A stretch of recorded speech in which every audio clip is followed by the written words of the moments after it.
बिस्मिल्लाहिर्रहमानिर्रहीम। साद हुसैन रिजवी साहब ने इंजीनियर मोहम्मद अली मिर्ज़ा को एक चैलेंज किया। चैलेंज ये था कि अगर तुम मर्द का बच्चा है मेरे सामने बैठ कर जब बात होगी तो पता चल जाएगा कि कौन कितने पानी में है। इंजीनियर मोहम्मद अली मिर्ज़ा ने साद हुसैन रिजवी साहब का चैलेंज कबूल किया। आज की इस मुख्तसर वीडियो में एक तो ये है कि ये मनाजरा किस बात पर होना चाहिए, दूसरा ये कि इंजीनियर मोहम्मद अली मिर्ज़ा साहब को इससे पहले भी चैलेंज हुए और इन्होंने चैलेंज को कबूल भी किया, फिर मिर्ज़ा साहब फ़रार भी हुए। पहले एक इन्होंने चैलेंज किया था मुफ्ती तारिक मसूद साहब को कि आप आएँ मुझसे बात करें। मुफ्ती साहब जब आए तो मिर्ज़ा साहब फ़रार हो गए, छुप गए, भाग गए, मुफ्ती साहब का सामना नहीं कर सके। फिर हनीफ़ कुरैशी साहब वो वहाँ जेलम में पहुँचे, वो भी मुनाजरे के लिए गए, गुफ्तगू के लिए गए। मिर्ज़ा साहब फिर भाग गए, उनके साथ भी बात मिर्ज़ा साहब ना कर सके। अब ये तीसरा मौका है और मुझे यकीन है कि मिर्ज़ा साहब इस बार भी फ़रार हो जाएंगे, कोई सिक्योरिटी का बहाना बना लेंगे, लेकिन मुनाजरा नहीं करेंगे। अब इंजीनियर मोहम्मद अली मिर्ज़ा मुनाजरा क्यों नहीं करेगा, उसकी वजह है क्योंकि मिर्ज़ा साहब में इतनी अहलियत है नहीं। एक तो है कि बंद कमरे में बैठकर बात करना, एक है कि किसी आलिम दीन के सामने बात करना। किसी आलिम दीन के सामने जब ये कोई हदीस बयान करेंगे तो इन्हें हदीस पढ़ना पड़ेगी। इनके अंदर इतनी अहलियत तो है नहीं। इन्होंने 112222 11367456 इस तरह इन्होंने हदीस के नंबर तो याद किए हैं, लेकिन इन्हें हदीस पढ़ना आती नहीं। दूसरी बात, ये मुनाजरा किस बात पर होना चाहिए। मिर्ज़ा साहब का ये कहना कि बुज़ुर्गों पर मुनाजरा हो, चिश्ती रसूलुल्लाह पर मुनाजरा हो, अगर इस पर भी मुनाजरा हुआ फिर भी मिर्ज़ा साहब फंस जाएंगे। उसकी कई वजह हैं, मैं आपको बताऊंगा। दूसरी बात ये कि असल मुनाजरा होना चाहिए इस बात पर कि इंजीनियर मोहम्मद अली मिर्ज़ा सहाबा-ए किराम का गुस्ताख है। इस बात पर मुनाजरा होना चाहिए क्योंकि बुनियाद तो सहाबा-ए किराम है। आप सल्लल्लाहु अलैहि वसल्लम से दीन तो सहाबा-ए किराम ने लिया, आपसे कुरान सहाबा-ए किराम ने लिया, आप सल्लल्लाहु अलैहि वसल्लम से नमाज सीखने वाले सहाबा, आप सल्लल्लाहु अलैहि वसल्लम से रोज़ा सीखने वाले सहाबा, हज का तरीक़ा सीखने वाले सहाबा। इस बदबख्त ने उन अजीम लोगों पर भी गुस्ताखियाँ की हैं। असल मुनाजरा इस मौजू पर होना चाहिए। ये बुज़ुर्ग तो बाद में हैं, सबसे पहले सहाबा-ए किराम हैं जिनकी वजह से हमें दीन मिला है। इस मौजू पर मुनाजरा होना चाहिए। अब इंजीनियर मोहम्मद अली मिर्ज़ा साहब सहाबा-ए किराम के बारे में क्या फरमाते हैं, मिर्ज़ा साहब का एक छोटा सा क्लिप मुलाज़ा फरमाएं। इसी लेवल का एक गुनाह सहाबा किराम में कूट कूट के नबी इस्लाम ने भरा था, जो हदीस से मुतवातिर है। बुखारी और मुस्लिम दोनों में हदीस है, और मुस्लिम की पहली हदीस ही मौला अली रज़ियल्लाहु ताला अन्हु अलैहि सलाम से यही है। अस्तग़फिरुल्लाह अस्तग़फिरुल्लाह। मिर्ज़ा साहब का ये कहना कि इसी तरह का एक गुनाह आप सल्लल्लाहु अलैहि वसल्लम ने सहाबा-ए किराम में कूट कूट कर भरा हुआ था, नाउज़ बिल्लाह मिन ज़ालिक।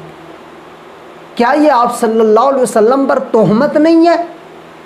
क्या ये आप सल्लल्लाहु अलैहि वसल्लम की गुस्ताखी नहीं है? आप सल्लल्लाहु अलैहि वसल्लम इस मकसद के लिए दुनिया में आए थे कि अपने सहाबा-ए किराम में गुनाहों को कूट कूट कर भरें। आप सल्लल्लाहु अलैहि वसल्लम तो हिदायत वाला रास्ता दिखाने आए थे। आप सल्लल्लाहु अलैहि वसल्लम तो सिरात मुस्तकीम पर चलाने के लिए आए थे, ना कि उन्होंने अपने सहाबा के दिलों में गुनाहों को कूट कूट कर भरा। मिर्ज़ा साहब, मुनाजरा तो इस बात पर होना चाहिए। आपने सहाबा-ए किराम की गुस्ताखी की। आप सल्लल्लाहु अलैहि वसल्लम के मकासद अल्लाह पाक कुरान मजीद फुरकान हमीद में बयान फरमाते हैं, हुवल्लज़ी बअसा फ़िल उम्मिय्यीना रसूलन मिनहुम यतलू अलैहिम आयातिही। पहला मकसद ये था कुरान की तिलावत करना, और दूसरा मकसद वयुज़क्कीहिम, आप तज़किया करने आए। आप तो सहाबा-ए किराम के दिलों को साफ़ करने आए। आपने अपने यारों के दिलों से गुनाहों को निकाला, कुफ़र को निकाला, शिर्क को निकाला, तकब्बर को निकाला, हसद को निकाला, बुग़्ज़ को निकाला। उनके दिलों को पाक किया, उनके दिलों को साफ़ किया, उनके दिलों का तज़किया किया, ना कि आपने अपने सहाबा के दिलों में गुनाहों को कूट कूट कर भरा। अगर नाउज़ बिल्लाह आप सल्लल्लाहु अलैहि वसल्लम ने अपने यारों के दिलों में गुनाहों को कूट कूट कर भरा तो फिर हम मुसलमान कैसे होंगे? कुरान आप सल्लल्लाहु अलैहि वसल्लम ने नहीं लिखा, आपको तो लिखना नहीं आता था।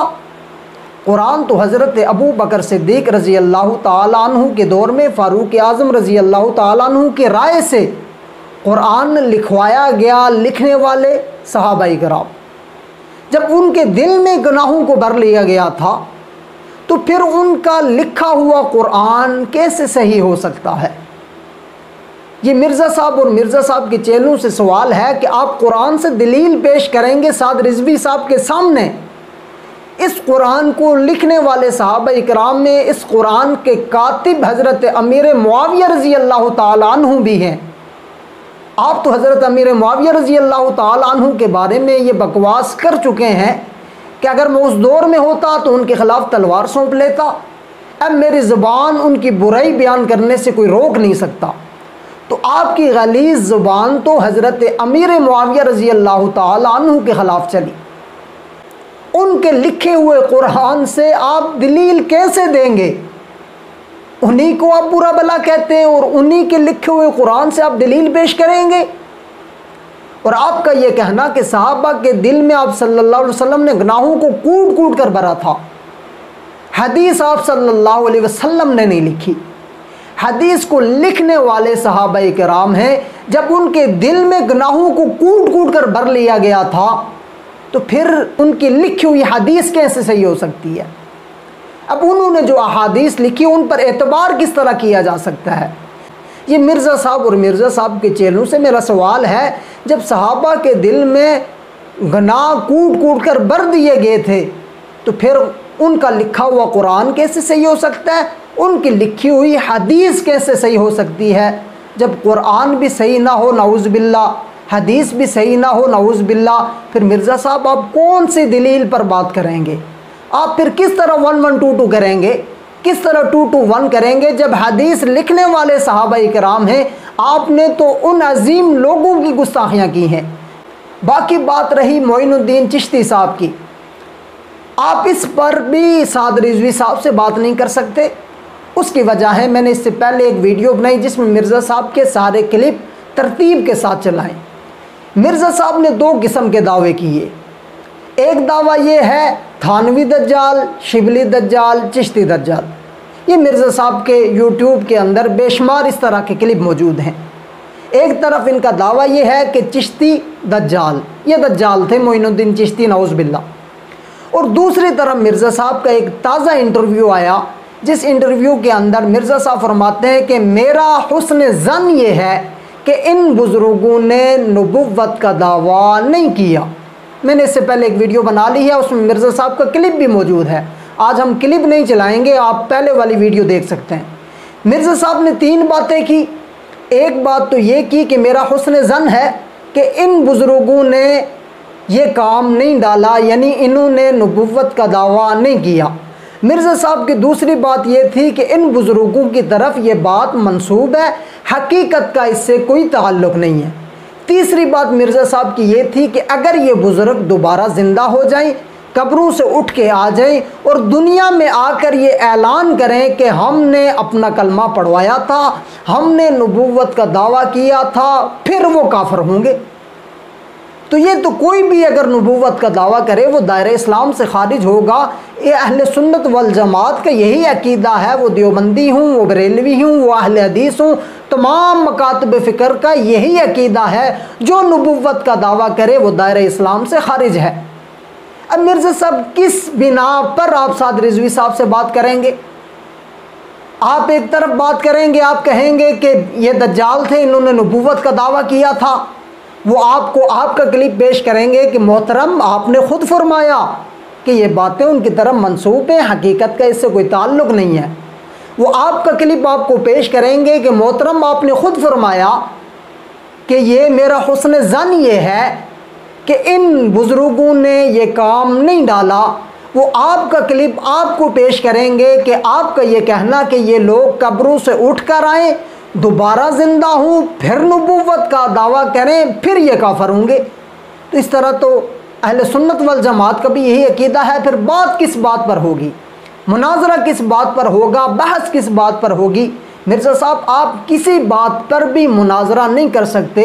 उसकी वजह ये है कि आप एक दर्स में कुछ कहते हैं, दूसरे दर्स में कुछ बकते हैं, आपको पता ही नहीं होता मैंने पहले क्या कहा। आपका क्लिप एक ये भी मौजूद है, एक क्लिप के अंदर आप कहते हैं कि हज़रत अमीर मुआविया रज़ी अल्लाह ताला अन्हु के ख़िलाफ़ हम ज़बान दराज़ी नहीं कर सकते क्योंकि वह सहाबी रसूल हैं, क्योंकि वो कुरान के कातिब हैं। और दूसरे क्लिप के अंदर आप ये बक रहे होते हैं कि हज़रत अमीर मुआविया रज़ी अल्लाह ताला अन्हु के ख़िलाफ़ मैं तलवार उठाता, तलवार नहीं उठा सका, अब मेरी गलीज़ ज़बान उनकी बुराई बयान करने से कोई रोक नहीं सकता। आप एक तरफ कुछ दावा करते हैं, दूसरी तरफ कुछ दावा करते हैं। पता नहीं आप नशे में होते हैं, पता नहीं आपका मसला क्या है, पता नहीं आपकी ज़हनी हालत ठीक नहीं है। एक मौके पर आप कुछ बकवास करते हैं, दूसरे मौके पर आप कुछ बकवास करते हैं, आपको पता ही नहीं होता कि आप क्या कह क्या रहे और आपने इससे पहले क्या कहा था। इस वजह से मिर्ज़ा साहब आप मुनाजरा कर नहीं सकते, ड्रामाबाजी बंद करें। आपका असल मकसद ये है कि इस वक्त कादियानियों का मसला ज़ेर बहस है। मुबारक सानी केस में कादियानियों को शिकस्त हुई, फिर लाहौर में गोल्डन जुबली कॉन्फ्रेंस जिसमें लाखों लोग शरीक हुए, अवाम का एक समंदर था, एक हुजूम था, लाहौर की ट्रैफिक जाम थी, मोटरवे जाम था। इस कॉन्फ्रेंस को देखने के बाद कादियानियों के अवानों में एक जलजला बरपा हुआ। मिर्ज़ा साहब लोगों की नज़रें मसला कादियानी से हटाकर अपनी तरफ लाना चाहते हैं, बाकी कोई बात नहीं है। दूसरा मिर्ज़ा साहब अपने व्यूज़ चाहते हैं, इसलिए वो पॉपुलर शख्सियात पर तनकीद करते रहते हैं, उनको मुनाजरे का चैलेंज देते रहते हैं। जब वो हज़रात आते हैं तो मिर्ज़ा साहब भाग जाते हैं। ये रवायत पहले से चली आ रही है और ये रवायत चलती रहेगी क्योंकि इनके अंदर अहलियत ही नहीं है कि वो मुनाजरा कर सकें। अल्लाह पाक से दुआ है कि अल्लाह पाक हमें दीन को समझकर उस पर अमल करने की तौफीक अता फ़रमाए और इस मिर्ज़े की शर से उम्मत मुस्लिमा की अल्लाह पाक हिफाजत फ़रमाए। अस्सलामु अलैना इल्लल बलाग।